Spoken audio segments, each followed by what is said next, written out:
Hello friends, नमस्कार। स्वागत है आप सभी को इस प्यारा सा चैनल आसान ऑनलाइन क्लासेज में। आज हम लोग इस सेशन के अंतर्गत क्या समझने वाले हैं, तो समीकरण को समझने वाले हैं। द्विघात समीकरण। आप सभी को पता होगा कि द्विघात समीकरण क्या होता है। तो द्विघात समीकरण वही होता है जिसका किसी एक चर पद का पावर 2 होना चाहिए और उसके बराबर में कुछ होना चाहिए। बराबर में कुछ भी होगा तो उसे हम लोग क्या कहेंगे, तो दो चर वाले रैखिक समीकरण कहेंगे। क्या कहेंगे, तो दो चर वाले रैखिक समीकरण कहते हैं। यहाँ पर जिसके पावर में, जिसका चर पद उसके पावर में कितना रहना चाहिए, तो 2 हमेशा रहना चाहिए। 2 रहेगा तभी हम घात, उसको द्विघात बहुपद कहेंगे या तो द्विघात समीकरण कहेंगे। यदि बहुपद होगा तो उसके बराबर में कुछ नहीं होगा और समीकरण होगा तो उसके बराबर में कुछ ना कुछ होना चाहिए, भले 0 ही क्यों ना हो, तो बराबर में कुछ रहना चाहिए, तो ही हम उसको कह सकते हैं द्विघात समीकरण। इतना तक ठीक है, इतना तक ठीक होना चाहिए। तो यहाँ पर हेडिंग हमारा रहने वाला है क्या, हेडिंग हमारे पास है द्विघात समीकरण। यहाँ पर समीकरण लिखा गया है, बहुपद नहीं है, समीकरण। इसका व्यापक रूप आप सभी को समझ आते हैं। व्यापक रूप होता है, एक तरह से कह सकते हैं कि बनाने का नियम, जैसे टेंस में पढ़ने के लिए मिलता है बनाने का नियम। तो बनाने का नियम जिस प्रकार से होता है उसी प्रकार से यहाँ पर व्यापक रूप होता है। और व्यापक रूप को थोड़ा सा लिखते हैं, तो इसका व्यापक रूप होता है इस प्रकार से, ए एक्स का स्क्वायर प्लस में बी बराबर में 0। इस प्रकार से भी हो सकता है और नहीं तो इस प्रकार से भी हो सकता है, ए स्क्वायर और बराबर में 0। तो इस प्रकार से भी रहेगा तो हम इसे द्विघात समीकरण कहेंगे। क्या कहेंगे, तो द्विघात समीकरण कहते हैं। अब यहाँ पर आप सभी को कुछ प्रश्न देते हैं, बस इतना ही समझाए हैं। इतना ही से आप सभी को पूरा चैप्टर समाप्त होने वाला हो सकता है, अगर आप सभी लोग समझदार होंगे तो। यहाँ पर सबसे पहले दिया गया है, यहाँ पर इस प्रकार से लिखा गया है, एक्स के पावर में यहाँ पर 2 लिखा गया है और प्लस में 4 लिखा गया है, बराबर में 0 लिखा गया है। तो इसको पहले चेक करना है कि दो घात वाला रैखिक समीकरण है या नहीं, दो घात वाले समीकरण है या नहीं। तो यहाँ पर चेक किस प्रकार से करेंगे, तो सबसे पहले तो देखना है कि चर पद किधर है, चर पद किधर है, तो यहाँ पर लिखा गया है। अब ये चर पद जब मिल जाए तो उसको चेक करना है कि उसका पावर कितना है, घात कितना है। जितना घात रहेगा उसी आधार पर ज्ञात करना है। तो यहाँ पर चेक करना है द्विघात, उसको कहते हैं द्विघात, मतलब 2, जिसका पावर 2 होगा वही द्विघात समीकरण होगा। तो यहाँ पर देखते हैं, तो इसका पावर 2 है, तो कहेंगे यहाँ पर कि दिया हुआ पद क्या होगा, दिया हुआ पद, दिया हुआ पद द्विघात समीकरण में है। क्या है, तो द्विघात समीकरण में है, समीकरण में है। इस प्रकार से बस लिख देना है, इतना ही करना है और कुछ नहीं करना है। इतना बात आप सबको समझ में आया होगा, बिल्कुल सही तरीके से आया होगा। ये बस आप सभी को एक झलक है, इस पूरे वीडियो में आप सभी को झलक दे देंगे बहुत आसान तरीके से। अगर आप सभी को थोड़ा सा वीडियो को समझ में आता है तो आप लोग लाइक कर सकते हैं, कमेंट कर सकते हैं, सब्सक्राइब कर सकते हैं, क्योंकि हम कितना ही बोल दें आप सभी को कोई फर्क पड़ने वाला नहीं है। तो आप लोग सिर्फ पढ़िए, समझिए और अपने सेशन को अच्छा कीजिए। तो यहाँ पर दो घात वाले रैखिक द्विघात समीकरण जो होता है उसके पावर में, चार पद के पावर में, अब यहाँ पर 2 होना चाहिए। आप सभी को एक और दे देते हैं, जैसे कि यहाँ पर लिखा गया है एक्स और गुना में 2x प्लस में 7 बराबर में 0 लिखा गया है। क्या इसको हम लोग दो घात वाले रैखिक समीकरण, दो घात वाले समीकरण कह सकते हैं या तो द्विघात समीकरण कह सकते हैं। तो आप सबको लग रहा होगा कि यहाँ पर सिर्फ एक से है, इसको क्या कर सकते हैं। तो यहाँ पर इसको भी समझेंगे और सही तरीके से, बिल्कुल आसान तरीके से समझेंगे और बता सकते हैं कि यहाँ पर ये द्विघात समीकरण है या नहीं है। तो इसको भी कहेंगे कि हाँ है। किस प्रकार से है, तो यहाँ पर देखिए, जब गुना में कोई भी संख्या रहता है और गुना में संख्या रहता है तो उसको पावर जो है हमेशा जुटता है। देखिए इसका पावर कितना है, तो कुछ भी नहीं है तो कितना, 1 कहेंगे। इसको कुछ नहीं है तो कितना है, 1 है। और दोनों को आपस में गुना करेंगे तो इसके आगे कुछ भी नहीं है तो 1 कह सकते हैं। और 2 में 1 के साथ गुना करेंगे तो कितना आएगा, 2 आएगा। इतना तक ठीक है। अब यहाँ पर पावर बोले थे कि गुना में जुड़ता है, तो पावर 1 है, पावर 1 है, दोनों को गुना में जुट जाएगा। तो पावर 1 और 1 कितना होता है, 2 होता है। 7 ही प्लस में 7 है, 7 लिखेंगे बराबर में 0। अब यहाँ पर आप सब लोग बता सकते हैं बिल्कुल आसान तरीके से कि यहाँ पर जो दिया गया जो समीकरण है वह द्विघात समीकरण में है या नहीं है। तो बिल्कुल सही तरीके से कहेंगे कि हाँ सर यहाँ पर है। क्यों है, क्योंकि इसका पावर 2 आ गया है। अब यहाँ पर जो ज़्यादा समझदार होगा थोड़ा सा कहेगा कि यहाँ पर आपका व्यापक रूप थोड़ा सा गलत लग रहा है। क्या लग रहा है, गलत लग रहा है। तो यहाँ पर एक तरीका है, 2 तरीका है, एक और हम बता सकते हैं वह बिल्कुल सटीक होगा। तो उसको भी थोड़ा सा समझ लेते हैं, उसको क्यों छोड़ेंगे। चलिए यहाँ पर एक और होता है इस प्रकार से, ए एक्स का स्क्वायर हो सकता है, प्लस में स्क्वायर है तो उसको घटते क्रम में भी लिख सकते हैं इस प्रकार से, मतलब कि यहाँ पर बी एक्स लिख सकते हैं और प्लस में सी बराबर में इस प्रकार से भी लिख सकते हैं। क्या करेंगे, तो पहले ए एक्स का स्क्वायर प्लस में बी एक्स और प्लस में सी लिखेंगे, बराबर में 0 लिखेंगे। तो ये भी द्विघात समीकरण का ही अथी है, अथी क्या कह सकते हैं, इसको व्यापक रूप कह सकते हैं। क्या कह सकते हैं, व्यापक रूप कह सकते हैं। क्या इतना आप सबको समझ में आ रहा है।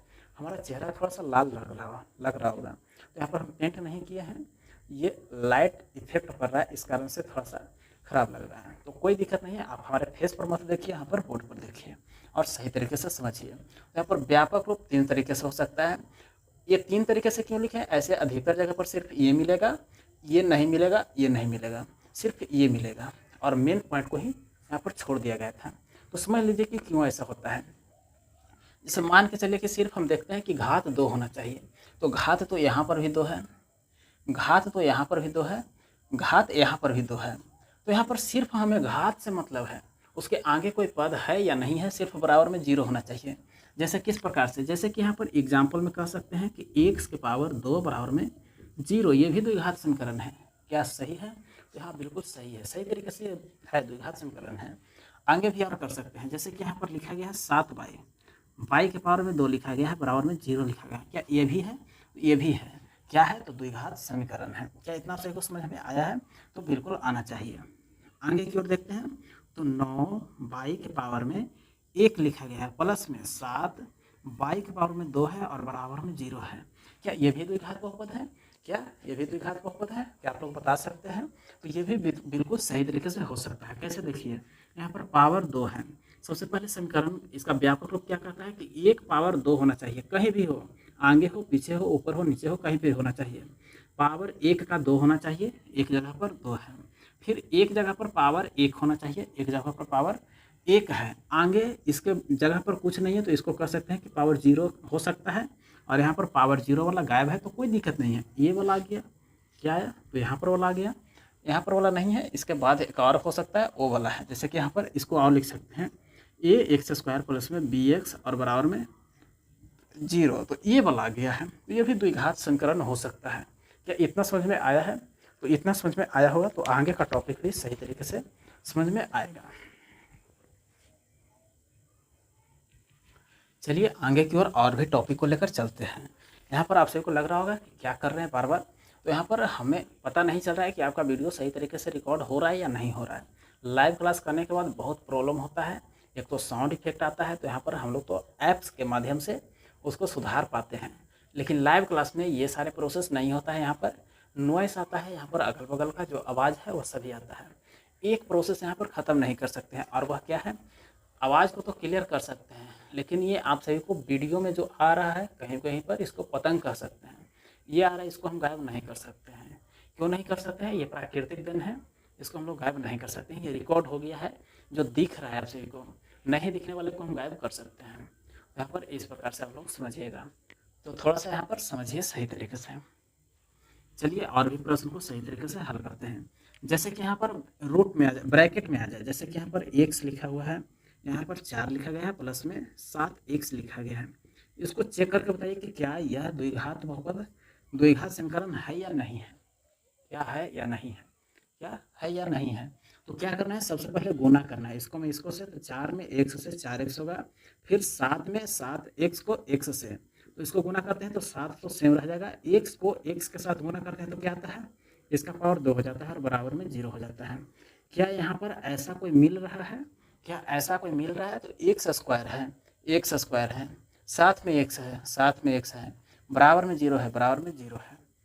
तो क्या इसको नहीं कह सकते हैं कि द्विघात समीकरण है, बिल्कुल है, बिल्कुल सही है। तो यहाँ पर इस प्रकार से यहाँ पर कर सकते हैं।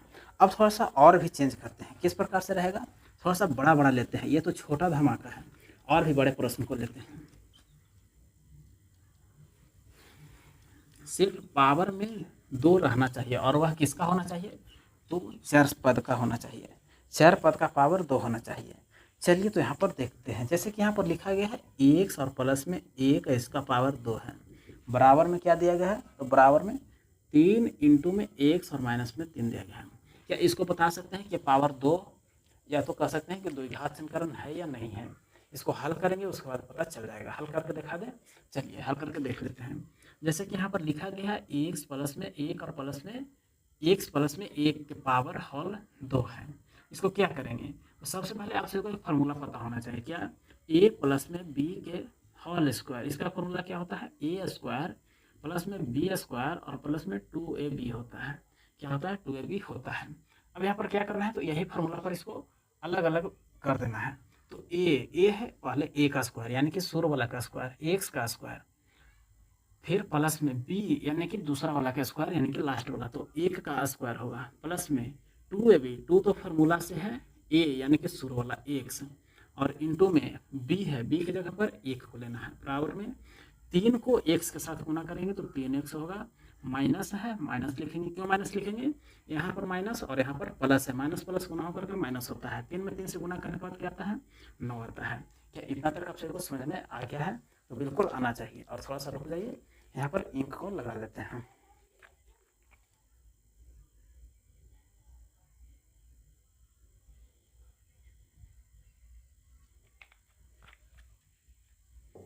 चलिए,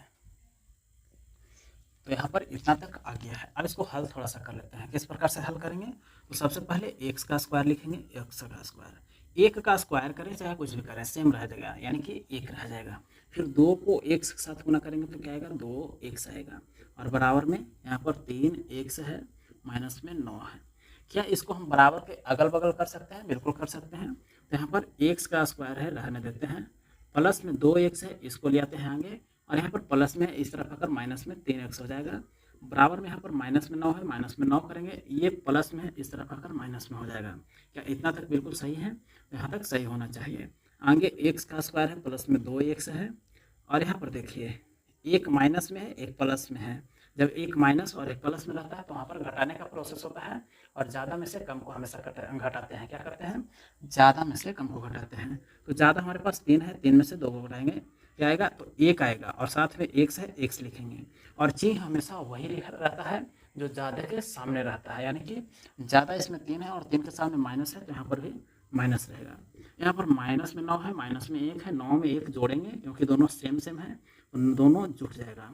9 और 1 10 होता है, दोनों के आगे माइनस लगा हुआ है तो माइनस हो जाएगा, और इस प्रकार से इसको लिख सकते हैं। यहाँ पर से 1 को गायब कर सकते हैं। अब बताइए कि यहाँ पर द्विघात समीकरण है या नहीं है, क्या है या नहीं है। तो इस प्रकार से यदि हल करते हैं तो यहाँ पर आ जाता है कि द्विघात समीकरण है। तो यहाँ पर कहेंगे कि ये पद या तो ये समीकरण, ये द्विघात समीकरण है, इस प्रकार से लिख सकते हैं कि ये द्विघात समीकरण है, समीकरण है। तो इस प्रकार से भी हम लोग हल कर सकते हैं बिल्कुल आसान तरीके से। ये सिर्फ झांकी है और भी अभी पिक्चर बाकी है, तो बिल्कुल सही तरीके से आगे की ओर देखेंगे। आज के लिए बस इतना ही रहेगा, क्योंकि मोबाइल ओवरहीट हो रहा है और सही तरीके से अब बंद होने का कगार पर है। तो आप लोग चैनल को थोड़ा सा सब्सक्राइब करने का प्रयास कीजिएगा। जो यहाँ पर पतंगी उड़ रहा है उसको साइड करके आप सभी के लिए अच्छा सा स्टूडियो बना सकें। तो चलिए मिलते हैं अगले वीडियो में। आप लोग कमेंट कीजिएगा कि आगे का सेशन चाहिए या नहीं चाहिए। धन्यवाद।